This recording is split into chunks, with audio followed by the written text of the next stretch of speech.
What's up, everybody? UFC Vegas 89. It's going down this weekend, and some are calling for the rise of Thug Rose. And I say rise like it's a rise up again. She's the new phoenix of the UFC, coming for that 125-pound belt. We'll see if she can get it done. One of my favorite fighters, actually, they're both some of my favorite female fighters. Amanda Ribas is going up against her, man. It's going to be Thug Rose versus the animal we've known to love in Amanda Ribas. It's going to be a very fun fight weekend, so make sure you tune in. We're breaking down the whole card right here, but this is just a preview of my thoughts going into this fight card. If you know, you already know that you got to go check out the Bloody Water if you want to go win some money. But if you don't know, man, you need to go hit that subscribe button, hit the button over here too, hit the comment section, let them know over there that I told you to send it from here, and I'm gonna show you some love on the show. But either way, let's get right into it.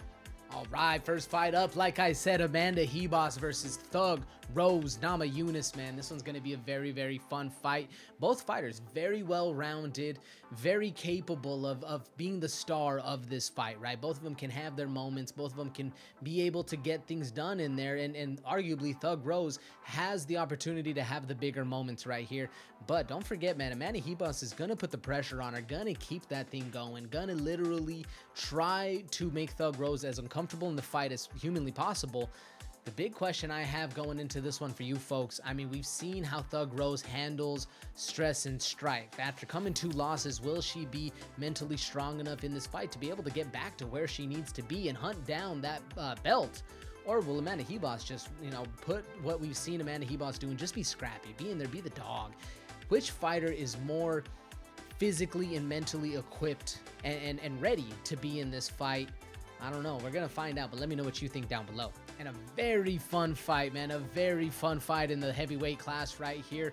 Carl Williams versus the bad man, Justin Tafa. They've had some weird things, the family of Tafas. They had to, Junior stepped in for Justin because he couldn't fight.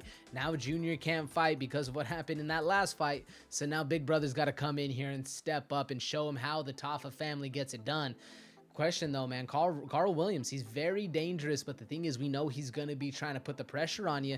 Either get this fight to the cage or get this fight to the ground, inevitably working for that takedown control. But the thing is, man, Justin Tafa, he might be easy to get your hands on, but if you don't commit fully to that shot, he's just going to be raining down elbows on you, and the bad man hits with bad intention right here. It's going to be a very, very fun fight. I'm not telling you which way I'm leaning. Yeah, you know what, fuck it. I'm going to tell you, I'm leaning towards Carl Williams on this one, but I'm throwing a massive hedge on the bad man Justin Tafa by TKO. It's like plus 180 or something. Folks, that one's for free, right? But you need to go check out the Bloody Water podcast if you want to win some money this weekend, and let me know down below who you're betting on in this fight. And the Golden Boy, man, versus the guy I share a name with, man, AJ Dobson. How can you hate this guy? He's a good-looking fella, hits hard, ready to fight, but arguably this is a very winnable fight for Shabazian. I'm not saying they're giving him one, and I'm not saying this is a come-up fight or a get-right fight, if you will. But of all the opponents that Edmund Shabazian has had in his last couple fights, man, AJ Dobson is going to be the one who's willing to stand there toe-to-toe and get down with the get down. And that's what makes this exciting for Shabazian, because, yeah, is he on I think out of his last 4 fights, or last 5 fights, he's lost 4 of them. So he's on a bit of a skid right here. But this is the moment, man, where he can come back and he can make some real big waves in the 185-pound class and let people know that the Golden Boy is back on the trajectory that he was supposed to be on before he hit this skid. It's possible to get it done. We'll just see if he can actually muster up what he needs to put the right pieces in place to get the finish on AJ Dobson. All right, next up, some young guns, man. These boys are coming in, and apparently they're taking everybody's spot because they're in the middle of this card right here with some heavy hitters below them. But either way, man, Peyton Talbot versus Cameron Simon. This one's going to be a lot of fun. Both fighters like to fight very, very long. I mean, and we've seen how Cameron Simon was able to not necessarily handle adversity. He lost his last fight, but have the grit and the will to stay determined and stay with it. And I'm excited to see how he bounces back after that loss, because he's fighting a very interesting and very talented style of fighter, man. Peyton Talbot, the thing I like most about this kid is he has his head on straight. He knows he's not the best out there. He knows he has a lot of room to grow, but he's also very confident in himself and willing to take those coaching moments, take it all in for what it is and put it out there and let it do some damage. And that's why I like this fight, man. It's going to be damage from the jump.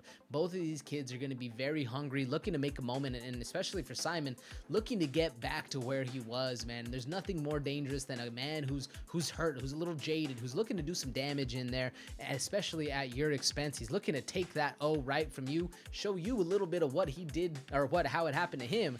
We'll see if he can get it done. This one's a very interesting fight, folks. Pay attention to this one because both of these fighters are going to have a long time in the UFC. We're going to see them develop into very talented men now, and it's going to be a lot of fun watching these kids rise up. And Billy Q versus Yusuf Zalal. I told you there were some bangers that were hidden on this card, man. This one's very, very exciting.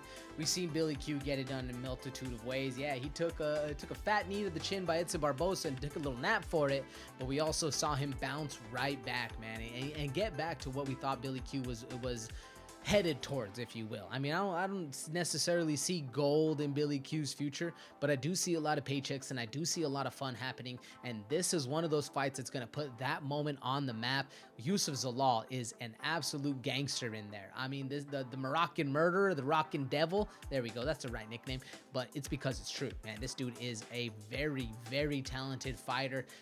Came into the UFC, lost 3 straight, and then had a draw against Amon Blackshear, gets kicked from the UFC, and then goes on an absolute tear. You want to talk about a good comeback story, and this kid's only 27 years old.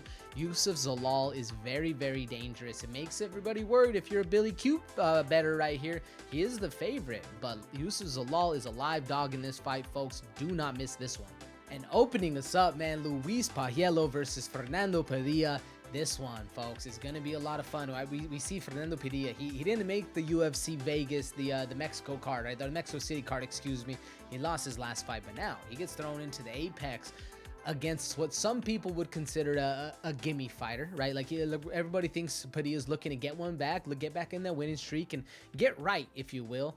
Man, I'm telling you, Pajuelo is not that kind of guy. Do not slouch on him. Do not sleep on him because he's going to bring the violence. We saw in his Contender Series fight, this dude is throwing all power into his shots. He's looking to hurt you. He's looking to close that distance, and he's going to need to close that distance with how big of a fighter Fernando Padilla is. He has like a 4 or 5 inch reach advantage on him, and Padilla's going to be looking to use that length, but when Pajuelo is able to crash in and close that distance, we're going to see some nice counter shots out of Padilla. The question is whose chin is going to hold up and who's going to be willing to actually go toe-to-toe, stand there and get the job done, because the numbers look like Pajuelo, but do not sleep on Padilla because he's also a dog too. And just like that, folks, like I said, 10 minutes or less, this is my thoughts going into the betting odds this weekend, so you get a little insight onto what I'm doing, how I'm thinking, and how we're going to go win some money this weekend. And speaking of winning some money, you want to go do it. You want to go with the big dogs play. It's over here at the Bloody Water Podcast. Make sure you hit that link, folks, and make sure you subscribe right here as well as over there. We're your favorite fighter's favorite fight show for a reason. We're for the hoodlums, we're for the hardcores, but most of all, we're for the money makers out there putting cash in your pockets. Make sure you share with your friend, folks. Let me know down below if you like this kind of content, you like the other stuff I do. In fact, go check it out. Let me know what you think, and I'm going to catch you on the next one, all right? Peace. Bearsy?